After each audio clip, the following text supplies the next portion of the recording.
Good morning, guys. Welcome to the podcast. I've got Samuel Smith coming out of Houston, Texas, and he is known as the small business surgeon. So today we are going to talk about all for the audience and guests who are struggling with generating revenue. He's going to teach us how to generate more leads, how to revamp, update your website, and how to create a plan and infrastructure built around it. So I'm really happy to have him on for the most common problem struggle that the audience is facing as business owners. So Sam, welcome. Dude, thank you so much for having me. It's an absolute pleasure to be here, to be talking to you guys. Were there any specific problems you wanted to touch on, or how do you want to go about this? You got some questions from guys out there, or you just want an overview here? Yeah, just briefly introduce. I've never heard someone call themselves as a small business surgeon. So talk about that and how you got there and how you help clients. How I got there? Oh goodness me! Small business surgeon was an accident that was looking for somewhere to happen. It came about during COVID, and I was selling real estate. So for most of my career, I've been in real estate law as an oil and gas specialist. And around 2018, I was working with local real estate company, helping them with their internet marketing. And I thought, well, there's a segue here. But when COVID happened, I had built this little group of business owners to sell real estate to. And when COVID happened, the people in the group, instead of selling them to real estate, they kept coming to me and asking for advice. And I thought, well, they're all problems I've solved. And I got into consulting in a way that was completely unintentional. And then you think about, well, what do I do? What is it that I fix? And essentially these guys were sitting opposite me having a coffee and just spilling their guts about the business and what was going wrong and what bits weren't. And it was almost like we were cutting their company open, looking around the inside, we'd remove the bad bits and we'd sew it back up and send them out. It just became like business surgery. It was a complete like accident. The brand came about, and I was shocked that the website and the social media handles were available. And I thought maybe this is a thing. And then we got the little heartbeat graphic there that runs through the logo, makes the N, and it all just works out. But most people's problem in business, most people's major problem is we don't have enough customers, we don't have enough revenue, nobody knows we exist. There's not enough money coming in the door, and so that's what we look at solving with people. And yeah, I don't know if you have specific questions or if you just want a whole overview, but it starts with the messaging and the ideal client exercises. And before you can get into that, you've got to understand who you are as an entrepreneur and what you're actually trying to build.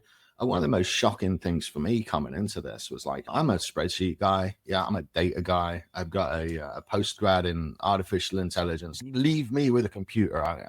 I'm fine. I don't ever want to talk to nobody. I want to sit here and just digest and process information. So I'm thinking businesses are built on systems, right? And if you've got the right systems, you'll never fail. And what I didn't realize was that 20% of a business is systems and 80% of it's in the mindset of the person that's operating it. The mindset of the entrepreneur is the most powerful thing in the success or failure of a business. That's what's going to determine it. It's what's going on in the dude's head. And it starts with, who's your ideal client? You know, what's your ideal business? What are we trying to do here? Most guys are just trying to get to 25, 30 grand a month, right? Most of us can live our ideal life off of 30 grand a month. So most people set that target, 300 grand a year. That's what I want. How are you going to get there? So if you set a target and say, let's say you need to make 20 grand a month and there's 20 business days in a month. Now you need to make $1,000 a day. Okay. Well, who do you want to sell stuff to? The answer that comes in, you sell houses, for example, who do you want to sell houses to? And most people go, anybody that wants to buy or sell a house. Every audience is split. There's people that buy houses that are super wealthy, and there's people that buy houses that are trying to do a $50,000 deal on a lot with a couple of trailers. Who do you want to deal with? Who do you want to work with? There's people buy based on emotion, and there's people buy based on logic. So for me, as I built my real estate company, taking all comers, do you know how much time and effort it takes to sell a $63,000 trailer house with a hole in the floor? It takes more time and effort to sell that than it does to sell a $1.5 million building with an LOI for a new tenant in it. So not all business is good business. And it's the same with any company. Like it's the same with attorneys that I help. It's the same with the accountants. It's the same with the plumbers. It's the same with everybody. They don't pick who they want to work with. They don't pick who their ideal client is. So when you start aiming at an ideal client, and that's your 10 out of 10, even if you miss and pick up a few sevens, it's still better than working with just random folks off the street. So what we do is we sort out their messaging, we sort out their goals, and then we dial them in on a target audience. Then we know who we're talking to. So those are the three big things on the front end that we fix. And then, man, most people, they want all this technology, and they want the websites, they want the landing pages, they want the automations, they want the traffic funnels. They've read all this stuff. They think video is going to save them. And in all honesty, all that stuff's great. Yeah. But before you do that, you've got to go to networking events. You've got to knock on doors. You've got to put yourself out in the community. You've got to be known. You've got to become an authority in your space, right? You can't just put up a website and become a successful attorney, right? And so a lot of people are trying to shortcut this thing where they put up a website and they think they're going to get all of their business from Google. And then they're very shocked when they realize the cost per click and the cost to run traffic and how do we do it. And most small businesses, it's knowing their audience and then getting out into the public. Like I have it on my whiteboard over here. It's the key to selling your product is to display the results of your product over and over again to as many people as possible. And the cheapest way to do that is in person because it's free, right? Plus you get your name out there and you get known. So most small businesses that I help, it's giving them information that's already available. They already know this stuff. If you want to sell more stuff, you've got to talk to more people. And with the rise of AI and ChatGPT, you can learn everything I do from ChatGPT if you go program it. So what I'm selling is the accountability to where these guys are going to show up every single day and do what they're supposed to do. And I'm selling the implementation. Yes, we build the websites. Yes, we build the systems, but I won't sell you a website that you don't need. Like my job is to get you in the black, get you stable, get your revenue coming in. Then we can go build a website all day. Like most people just sell you a website and you don't make any money from it. People don't want to buy websites. They don't want to buy videos. They don't want to buy systems. They want to generate more revenue. So we've got to go solve that problem by selling them the solution. We're not going to sell them a website. We're going to generate them more revenue. And if that solution involves a website, so be it. But too many people, I need a website. I need business cards. I need some funnels. I need some traffic. No, you need to go knock on some doors and introduce folks and talk about your business and build it properly. Yeah. Sorry, I tend to rant when you let me go. We were talking backstage, and one thing was that the number one thing clients come to you for is how to generate more revenue. And we were talking about some of the common problems with generating revenue, and you're talking about leads and no plan or infrastructure. You mentioned the ideal client, which I really loved. Once I started implementing the ideal client, all the hassles and the time wasters and all of that went away. And for the audience listening, I want to generate more revenue. What is the number one thing preventing them from what is the mistake that they're making? Serving everyone, 100%. It's trying to serve everyone. When you look at your books and you look at what you've been doing and you zoom out from your business, most of us never zoom out because we're in the day-to-day trying to fight it all the time. But if you zoom out, you'll see that 80% of your profits are coming from 20% of your activities, right? And that's a universal given. And this one contractor, right? And he clears land, but after he's cleared land, he lays concrete and he can put a roof on for you, and he's good at painting and he'll do your siding. And I'm like, just stop, right? Slow down. We want to do one thing for one picture. Let's look at all these jobs. Let's look at all these activities. Let's look at everything you do. And let's find the thing that brings in the most profit per service, the most revenue per hour, amount of work done. And you go and look, and you may sell high ticket things, and at the end of the day, be making 10% ROI, and you may sell a lower ticket product and have an 80% ROI. You just never see it because you're so busy trying to find the next customer, trying to find the next client. And then we'll do this one for cheap. And then you cut the prices and you start to compete on price. You got to be selling stuff to your ideal audience. And then you've got to have a value proposition that sets you aside from everybody else. Why am I going to buy from this guy? And I like to sell value, and then I like to bundle things up. Okay. So if you've got a guy that, for example, you've got a guy that does power washing, and maybe he you can do a senior safe discount, and he do a bunch of power washing, and then you upsell some installation of grab bars and then installation of anti-skid flooring. Right. So now, instead of your guy just going around power washing, he's got a couple of things he can upsell as well. So we want to be able to bundle products and generate more revenue for the same amount of sales effort. It's so easy because I can look at somebody's business and I can say, oh man, why are you selling that? And they go, oh, so-and-so wanted it, so-and-so wanted it. But then you look at the margin and you look at the time, and people don't factor their labor expense. If you're paying a guy $50 an hour, you've got to times that by 1.4 really. So if you went by 50 and times it by 1.4, your labor cost on that's $70 an hour. So realistically, you need to be charging $200 an hour to cover your overheads, your advertising, your profit, and paying the guy. And most people don't realize they just don't run the numbers. They don't understand the math behind what they're doing because they're so busy. Like, I need to sell one of these things. I need to get more customers. I need to generate more revenue. And they're not understanding that the work they're doing is costing them money, and it's not being as profitable as they need it to be. Because a lot of business owners, they go into it, oh, I really want to help people out. I'll just cut the price. I'll do it for less. But then you end up working all week and you can lose money. Like, this is like it's a team sport and it's a blood sport. You have to pick a target, go out of the cave, kill it, bring it back, cut it up, and distribute it properly. It's a team sport. And yeah, that's Yeah. Yeah. And when people are first starting out, they're not really sure. And because they're trying to address their product market fit, and there's all these social media platforms, and they're trying to, but as you grow and mature, you have to start honing down and where you had mentioned focus on your ideal client, and then focus. So I think those two are very valuable gems. I'm curious, what are your thoughts on the topic of digital marketing and AI-driven tools, and especially with AI-driven marketing and other tech tools to scale businesses, e-commerce? What are your thoughts? As far as what? Because this is like a rabbit hole that's deep, dude. My thoughts on it are like, we're at a point in society where we're going to divide between Mad Max and Star Trek, and none of us are going on the Star Trek bit. So we really need to unplug it and throw it all away.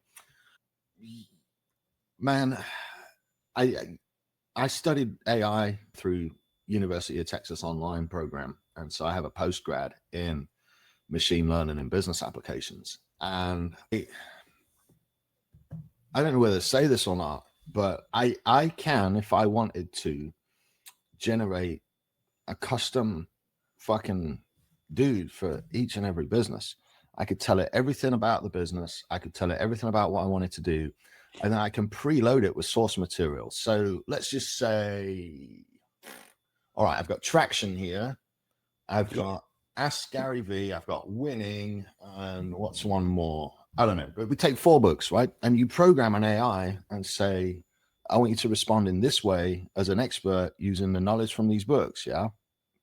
And man, just the stuff it can do once you teach it. If you let it talk in its voice, people can tell it's AI.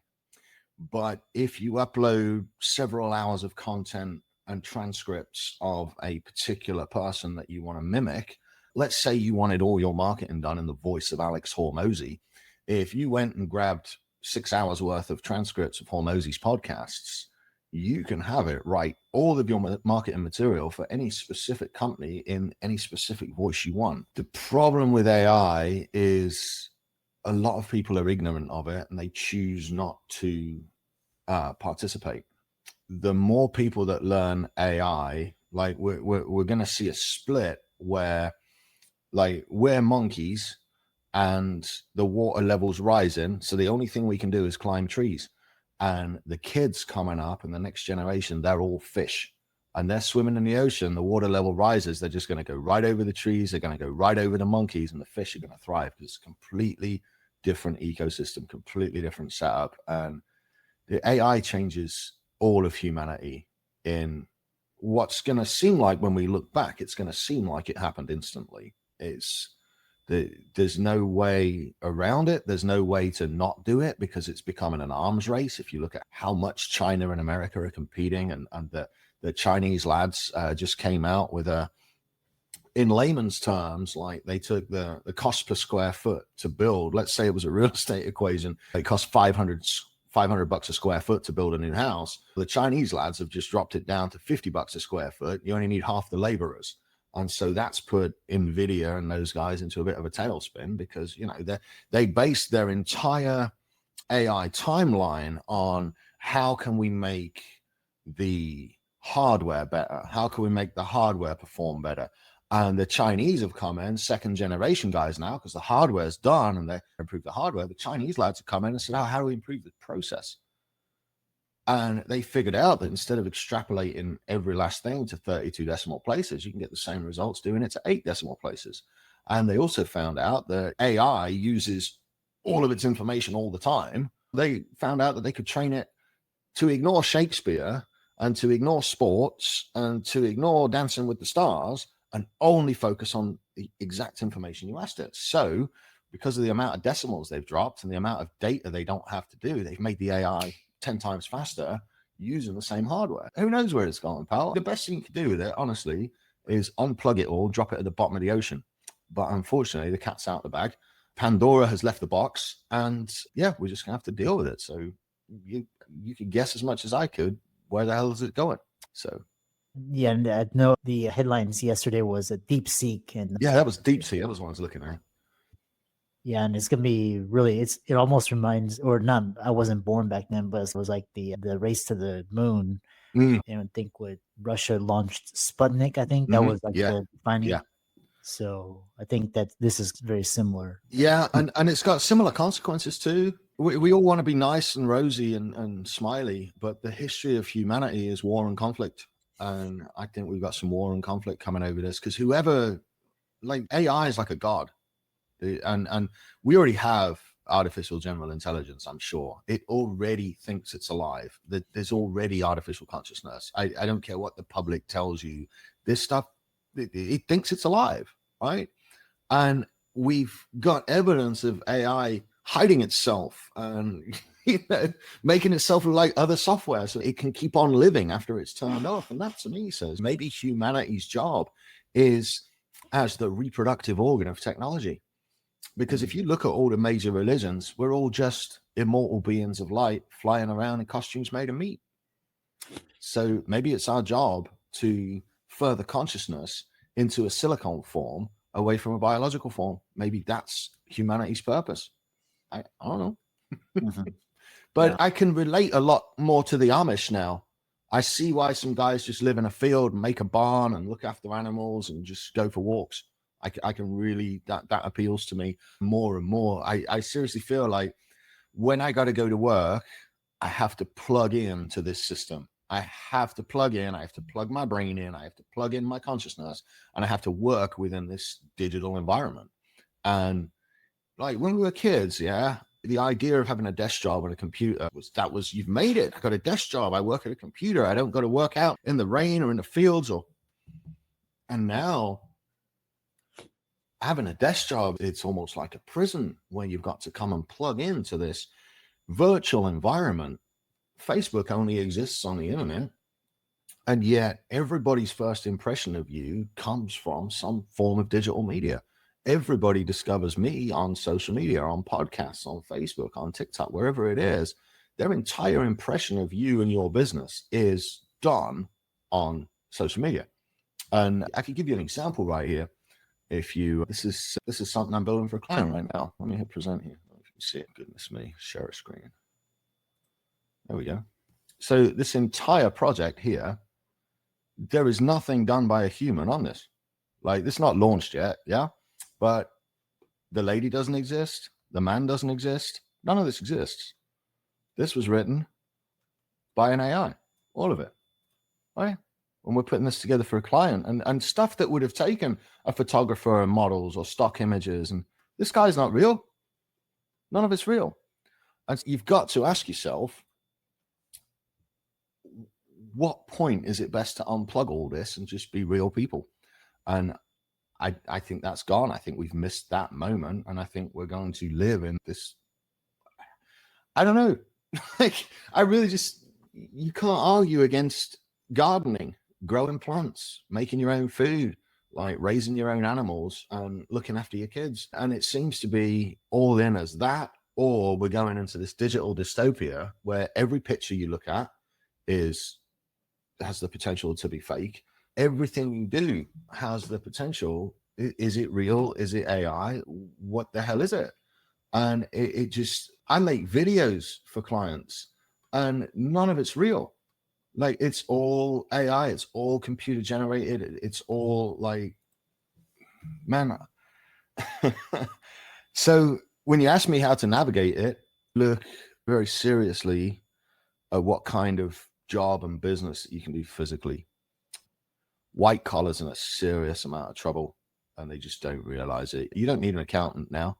You can do everything inside of any of the AIs, Grok, GPT, any of them. You don't need an accountant. You barely need legal counsel anymore. And the lawyers are going, it won't know how to interpret this, it won't know that, but the thing's getting smarter every single day because it's a cumulative advancement of knowledge. And you've got the smartest people in the world programming AI, but in reality now the AI can program itself. And so I can tell it what software I'm working in, and I can tell it what I want, and I can have it write code. I could drop the code in the software and make a fully responsive web page. Like, nobody quite gets yet the amount of potential good and the amount of potential bad that this shift can give us. If it's managed right, we can be in this utopia where everybody's got a little bit of money and everybody's happy and we're using the robots to complete the tasks. But again, humanity and history tells me it's not going to go like that. And it makes me really concerned that once I replace you with an AI, there's no job for you. Like, you think of all these customer service guys, like they've got stuff now that's conversationally aware and it takes a split second to answer. And it's not quite there yet, but it will be within the next year. Yeah. And by 2029, you will not be able to tell if it's a person you're talking to or a computer you're talking to. And I think when you look at the charts and how processing power multiplies relatively evenly over time, the Moore's law, where it's doubling every 18 months, that kind of thing. AI has blown that out of the water. And statistically, since the 70s, as we've been advancing computer chips, about every 18 months, our processing power has doubled. And the last iteration of it, in the last 12 months, we went up about. Yeah, we're near the end. And so how can people find you and follow you and reach out to you and check out your work? Yeah, thank you. Thank you. My website is smallbusinesssurgeon.com. And you can find all of my socials listed on my Linktree page, which is followsam.live. So you'll find everything over there. Excellent. Thanks so much for an interesting discussion and keep up the great work. Wonderful. Thank you so much for having me, man. It's been my absolute pleasure to be here. Thank you.